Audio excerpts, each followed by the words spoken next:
கர்த்தருடைய வேதம் எவ்வளோ ஒரு மேன்மை, அது எப்படிப்பட்ட நன்மை தந்திரலும் எல்லா மனிதர்களுக்கும் சேமத்தை தான் கொடுக்கும். இந்த வசனத்தை தியானிக்கும் போது அறிந்து கொள்ளலாம். சங்கீதம் 94:13.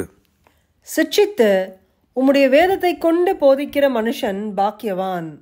ஒரு தகப்பன் பிள்ளை சிட்சிப்பது போல தேவன் எவன் பேரிலே அன்பாயிருக்கிறாரோ அவனை சிட்சிக்கிறார். ஆகவே கர்த்தருடைய சிட்சையை அற்பமா எண்ணாதிருங்கள் என்று வேதத்திலே அறிவுரை சொல்லப்பட்டிருக்கு. இதை கேட்கிற அன்பர்களே, இன்றைக்கு உங்கள் வாழ்க்கையில் வந்திருக்கிற பலவிதமான நெருக்கடிகள், ஒருவேளை பொருளாதாரத்தில் இருக்கலாம், ஆரோக்கிய குறைச்சலாக இருக்கலாம், ஏதோ ஒரு வகையில் குடும்பத்தில் சமாதானம், நிம்மதி, இப்படிப்பட்ட பல காரியங்கள் நெருக்கடியாக அல்லது குறைந்து போனது போல காணப்படலாம். இந்த சிற்றை எதுக்காகனா, தேவன் ஒவ்வொருடைய நாமத்தை நம்புகிற ஒவ்வொருவரும் அவர் வழியிலே வலது பக்கம் இடது பக்கம் சாயாமல் உறுதியாக நடக்கவே இதை உதவி செய்கிறார்.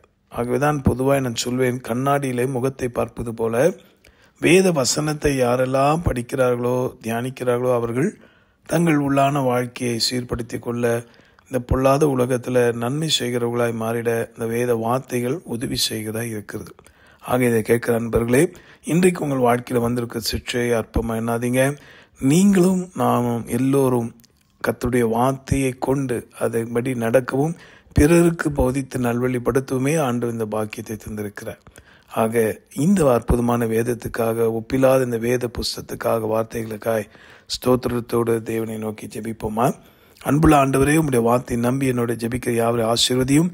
வந்திருக்கிற வாழ்க்கையில் சந்திக்கிற பலவித சிற்றைகளை அற்பமாக எண்ணாமல் அதனிலிருந்து பாடங்களை கற்றுக்கொண்டு உணர்ந்து மனம் திரும்பி உமக்காய் கனி கொடுக்காதவர்கள் செய்யும். எங்களை காண்கிறவர்கள் இயேசுவை காணத்தக்கதான நல் ஜீவி செய்ய அருள் தாரும். புகழ் துதி உமக்கே.